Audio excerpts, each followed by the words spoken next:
నమస్కారం city news కి స్వాగతం. ముందుగా ముఖ్యాంశాలు.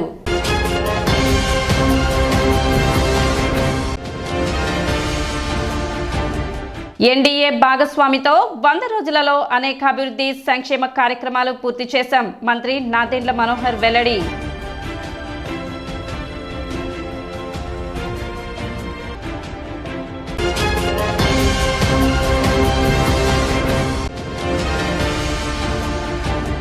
కలియుగ దైవం వెంకటేశ్వర స్వామి లడ్డు ప్రసాదంలో దోషులను కఠినంగా శిక్షించాలి. పట్టణ బీజేపీ నేతల డిమాండ్.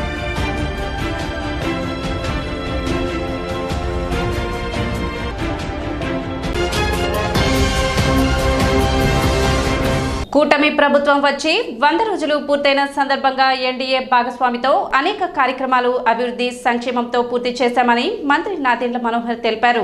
ఎన్డీఏ కూటమి అధికారంలోకి వచ్చి 100 రోజులు పూర్తయిన సందర్భంగా ప్రభుత్వం తరపున చేసిన సంక్షేమం మరియు అభివృద్ధి కార్యక్రమాలపై తెనాలిలోని క్యాంప్ కార్యాలయంలో ఆయన మీడియా సమావేశం నిర్వహించారు. 100 రోజులు మా రిపోర్ట్ కార్డు విడుదల చేస్తున్నామని చెప్పారు. స్వార్థం కోసం, స్వలాభం కోసం రాలేదని ప్రజలు అభివృద్ధి కోసం ముందుకు వెళ్తున్నారని తెలిపారు.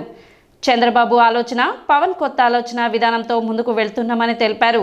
ప్రజలతో మమేకమయ్యి ముందుకు వెళ్తున్నామని వారు తెలిపారు. లా అండ్ ఆర్డర్ ఎక్కడ రాజీ పడకుండా సంచలనమైన కేసులు, 60 కిలోలు గంజాయి, 50 మందిపై కేసులు పెట్టినట్లు చెప్పారు. అసాంఘిక శక్తులు ఎవరిని వదిలిపెట్టేది లేదన్నారు. మున్సిపాలిటీని నిర్వీర్యం చేశారు. పుడికితీత తీయని పరిస్థితి. కూటమి ప్రభుత్వంలో పంట కాలువల, మురికి కాలువల ఆధునీకరణ, అక్రమ నిర్మాణాలు ప్రజల సహకారంతో తొలగించామని తెలిపారు. ప్రభుత్వ ఆసుపత్రిలో కూడా మెరుగైన ఫలితాలు వస్తున్నాయి. ఆసుపత్రి మెరుగుపరచడానికి దాతలు కూడా ముందుకు రావాలని పిలుపునిచ్చారు. పొలాలు నీట మునిగి రైతులు తీవ్రంగా నష్టపోయారు. ఎన్యూమరేషన్ జరిగేటప్పుడు ప్రతి రైతు దగ్గరకు వెళ్లి నమోదు చేస్తున్నామని వెల్లడించారు. పంట నష్ట పరిహారం నేరుగా రైతుల ఖాతాల్లో జమ చేస్తామని హామీ ఇచ్చారు. రక్షిత మంచినీటి సరఫరా కోసం ఒక టెక్నికల్ టీం ఏర్పాటు చేస్తున్నట్లు తెలిపారు. ఆర్థిక భారం లేకుండా తెనాలి నియోజకవర్గం అభివృద్ధికి కృషి చేస్తున్నామని వెల్లడించారు. వాట్సాప్ టోల్ ఫ్రీ నెంబర్ 2 రోజుల్లో ఏర్పాటు చేస్తామని, దాని ద్వారా ప్రజల సమస్యలు తెలియజేస్తే బాధ్యతతో చర్యలు తీసుకుంటామని మంత్రి నాదెండ్ల మనోహర్ వెల్లడించారు. కూటమి ప్రభుత్వం 100 రోజులు పూర్తి చేసుకున్న సందర్భంగా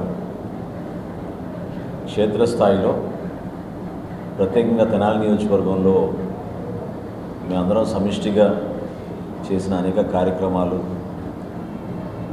ఎన్డీఏ భాగస్వాముల పార్టీలుగా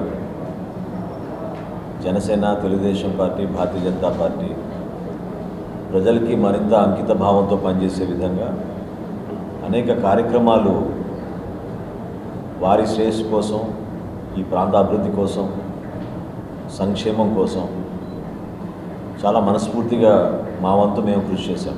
మొదటి రోజు నుంచి మనం ఏ విధంగా చేశాం, ఇంకా దానికన్నా భిన్నంగా ఇంకా బాగా చేయగలుగుతామా కొన్ని కార్యక్రమాలు అనే దానిపైన ఒక ప్రణాళిక సిద్ధం చేసుకుని ప్రజలకి మరింత మెరుగైన మంచి పరిపాలన అందించాలనే తపన తప్ప వేరేదేమీ లేదు. గతంలో జరిగిన కొన్ని రిజిస్టర్ అయిన కేసులు కొన్ని ఛేదించగలిగారు. సంచలనంగా మారిన 2-3 కేసులు తెనాలి నుంచి చాలా బాగా పనిచేశారు మన పోలీస్ అధికారులు, డిఎస్పీ గారి నాయకత్వంలో. అదేవిధంగా గంజాయి విషయంలో దాదాపు 50 మందిని అరెస్ట్ చేశారు. 60 కిలోలు పైన గంజాయి పట్టుకోవడం జరిగింది.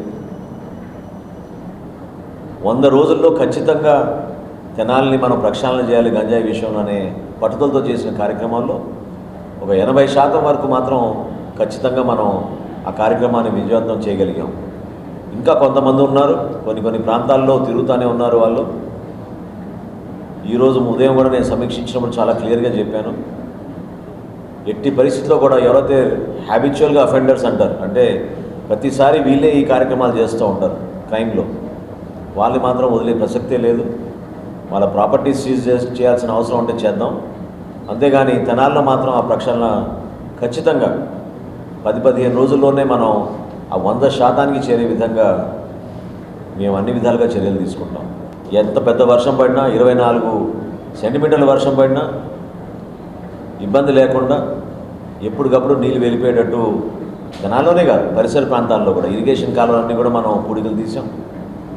గ్రామాల్లో రైతాంగం ఎక్కడ కూడా ఇబ్బంది పడకుండా ప్రభుత్వం నుంచి మనం చేయగలిగే కార్యక్రమాలతో పాటు అన్ని కార్యక్రమాల్లో కూడా సమాజ సేవతో చాలామంది పెద్దలు కలిసి వచ్చారు ముందుకి. మనస్ఫూర్తిగా నేను అభినందిస్తున్నాను.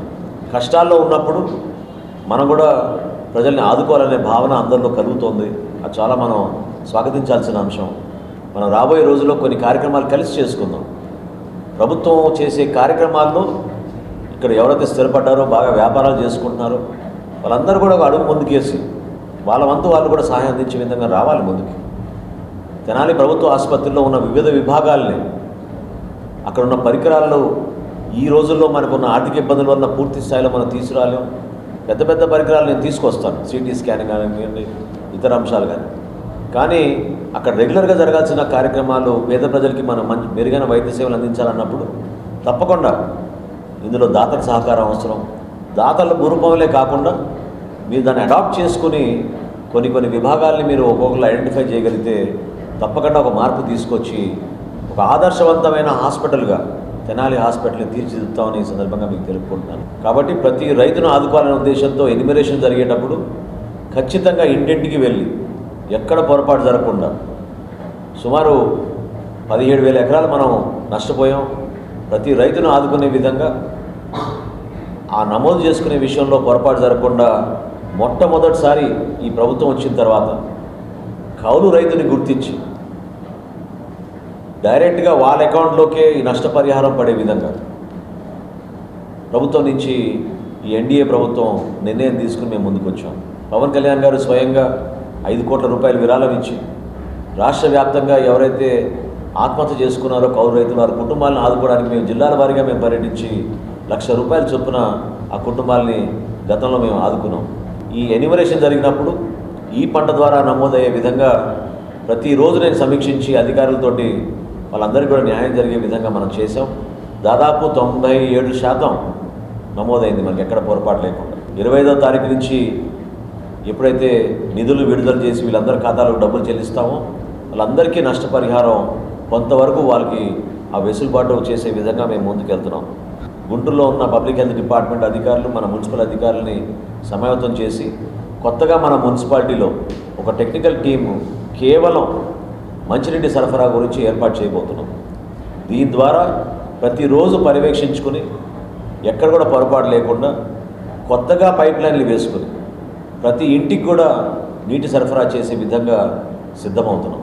ఎందుకంటే గతంలో 2012లో నేను ఈ రక్షిత మంచినీటి పథకం తీసుకొచ్చినప్పుడు మనం ఆ రోజు 30 మిలియన్ లీటర్లు అంటే 3 కోట్ల లీటర్లు పర్ డే సామర్థ్యం కలిగిన వ్యవస్థను ఏర్పాటు చేశాం. దాన్ని ఈ రోజుకి కూడా పూర్తిగా మనం ఉపయోగించుకోలేకపోగా ఉన్న వ్యవస్థని కూడా వీళ్ళు సక్రమంగా అందించలేకపోయారు. సో దీనిపైన అదేవిధంగా కొలిపర మండలంలో కూడా 76 లక్షల రూపాయలతోటి కొత్తగా అక్కడ మోటార్లు కూడా ఎత్తుపోయారు అక్కడైతే కొలిపరలో. సో అక్కడ ఉన్న వ్యవస్థని మళ్ళీ ప్రజలకి అంకితం చేసే విధంగా అక్కడ కూడా అంచనాలు వేయించి అమౌంట్ శాంక్షన్ చేయించి వీటన్నిటికీ రిపేర్లు చేసుకుని త్వరగా ఎంత ఫాస్ట్గా చేయగలదో ఫాస్ట్గా అందరికీ అందించే విధంగా రక్షిత మంచినీటి పథకం ఆ కార్యక్రమం కూడా తీసుకొచ్చాం. పవన్ కళ్యాణ్ గారి ఆలోచన మేరకు రాష్ట్ర వ్యాప్తంగా ఒకే రోజున 13,632 పంచాయతీల్లో గ్రామ సభలు నిర్వహించి ఒక అద్భుతమైన కార్యక్రమం చేశాం. తెనాలి నుంచి మంగళగిరి చేయాల్సిన 4 లేన రహదారి, ప్రతి ఇంటికి నీటి కొలాయి, ప్రజల్లో మెరుగైన పాలన అందించే విధంగా మన తెనాలి నియోజకవర్గాన్ని మన తెనాలి పట్టణాన్ని అద్భుతంగా ఒక మంచి ప్రణాళికతోటి కొత్త కార్యక్రమాలు తీసుకొచ్చి మనం పూర్తి చేసుకుందాం. నిర్మాణాలు చేయాలి, భవనాలు కట్టాలి, ఉద్యోగ అవకాశాలు కల్పించాలి. తెనాలిలో ఖచ్చితంగా స్కిల్ డెవలప్మెంట్ సెంటర్ ఒకటి తీసుకొచ్చి యువత కోసం ఉపాధి కల్పించే విధంగా మేము ఒక ప్రణాళిక సిద్ధం చేశాం. అది కూడా ఇంప్లిమెంట్ చేయబోతున్నాం. తెనాలి నియోజకవర్గానికి ప్రత్యేకంగా ఒక టోల్ ఫ్రీ నంబర్ అంటే వాట్సాప్ నెంబర్ ఒకటి ఏర్పాటు చేయబోతున్నాం. పౌరులు ఎవరైనా సరే వాళ్ళకి సమస్య ఉంటే ఆ వాట్సాప్ గ్రూప్లో మా ఆఫీస్ నుంచి, కమిషనర్ ఆఫీస్ నుంచి తహసీల్దార్లు, ఎంపీడీఓలు, డిఎస్పీ గారు, ఇన్స్పెక్టర్లు వీళ్ళందరూ ఆ గ్రూప్లో ఉంటారు.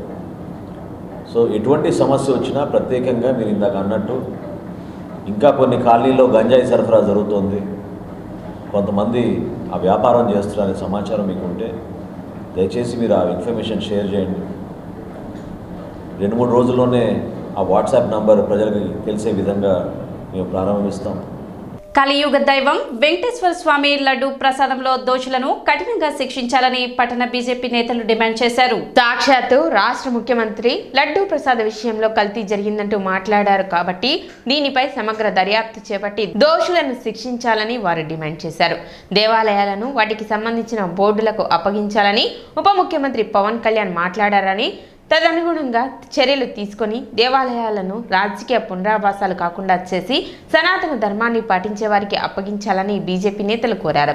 ఏ ప్రభుత్వమైనా దేవాలయాల పరిశుభ్రత, పవిత్రతను కాపాడే విధంగా ముందుకు తీసుకువెళ్లాలని, లడ్డూ ప్రసాదం కల్తీకి పాల్పడిన వారిని శిక్షించాలని బీజేపీ నేతలు అడపా సంపత్ రాయుడు, పాటిమండ్ల రామకృష్ణ డిమాండ్ చేశారు. ఈరోజు దేశవ్యాప్తంగా కలియుగ దైవం శ్రీ వెంకటేశ్వర స్వామి యొక్క లడ్డూ ప్రసాదం గురించి ఒక చర్చ జరుగుతూ ఉందో, దీనిలో ఎవరైతే దోషులు ఉంటారో వాళ్ళని కఠినంగా శిక్షించాలని భారతీయ జనతా పార్టీ తరఫున మేము డిమాండ్ చేస్తూ ఉన్నాం. అదేవిధంగా ఈ రాష్ట్ర ముఖ్యమంత్రి చంద్రబాబు నాయుడు గారు ఏదైతే ఆరోపణ చేశారో ఆయన సాక్ష్యాలు లేకుండా ఏం చేయరు. అలాంటి వ్యక్తి మాట్లాడారు కాబట్టి దీని మీద ఒక సమగ్ర విచారణ జరిగి తప్పనిసరిగా ఏదో దీన్ని తూతుమంత్రంగా ముగించడం కాకుండా తప్పనిసరిగా దోషులందరినీ కూడా శిక్షించాలని, అదేవిధంగా మన డిప్యూటీ సీఎం పవన్ కళ్యాణ్ గారు కూడా ఈ విషయంలో గొప్ప మాట మాట్లాడారు. ఏదైతే ఉందో దీన్ని తప్పనిసరిగా దోషుల్ని శిక్షించాలి. అదేవిధంగా ఈ బోర్డులు ఏవైతే ఉన్నాయో, ఈ యావత్ హిందూ సమాజం యొక్క లేదా దేవాలయాల బోర్డులు ఏవైతే ఉన్నాయో అవన్నీ కూడా సనాతన హిందూ ధర్మాన్ని పాటించే వారి చేతుల్లో ఉంటే మాత్రమే ఇలాంటి దోషాలు జరగకుండా ఉంటాయి.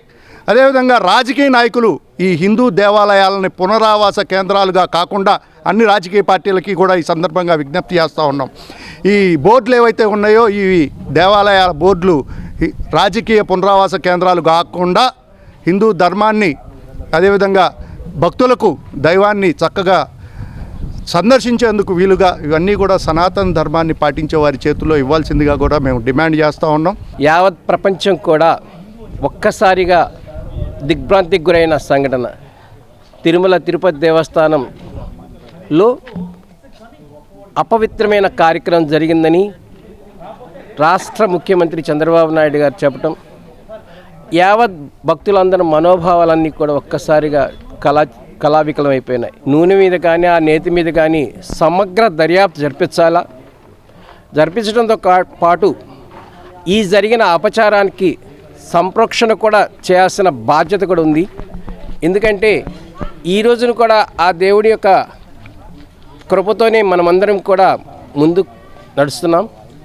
అలాంటి దేవదేవుణ్ణి ప్రసాదంలో ఇటువంటి అపశృతి జరగటం, దానికి ప్రభుత్వాలు ఎవరైనా సరే, ఏ ప్రభుత్వం ఉన్నా సరే, ఈ రోజున ఈ కార్యక్రమంలో నేను కొద్ది రోజులే పాల్గొన్నాను. దానికి ప్రాయశ్చిత్తంగా 11 రోజులు నేను ప్రాయశ్చిత్త దీక్ష చేస్తానని చెప్పి పవన్ కళ్యాణ్ గారు చెప్పడం చాలా సంతోషదాయకం. ఇది మంచి ప్రభుత్వంలో భాగంగా కూటమి నాయకులు పట్టణంలో పర్యటించారు. ప్రభుత్వం వచ్చి 100 రోజులు పూర్తయిన సందర్భంగా 7వ వార్డులో ఇంటింటికి తిరిగి ప్రభుత్వ పాలన మరియు పథకాల గురించి వివరించారు. కార్యక్రమంలో కూటమి నాయకులు ఇస్మాయిల్, చెదల్వాడ వేణు, బాలాజీ, పున్నారావు, వీరయ్య పాల్గొన్నారు. ముఖ్యంగా ఈ 100 రోజుల్లో ప్రభుత్వం ఏదైతే పెన్షన్లు 1000 రూపాయలు పెంచి 4000 రూపాయలు చేయడం, అలాగే నిరుద్యోగులకి మెగా డిఎస్సితో పాటు ఒకే నెల 1వ తారీఖున ఉద్యోగులందరికీ జీతాలు రావడం, ప్రతి నెల పేదల కోసం రాష్ట్ర వ్యాప్తంగా 5 రూపాయలతో ఆకలి తీర్చే 175 అన్నా క్యాంటీన్లను ప్రారంభించడం, ల్యాండ్ టైటిలింగ్ యాక్ట్ను రద్దు చేయడం, అట్లానే చెత్త పన్ను రద్దు చేయడం, ఏదైతే ప్రభుత్వం ఈ 100 రోజుల్లో చర్యలు తీసుకుందో అవన్నీ కూడా తెలియజేస్తున్నాము.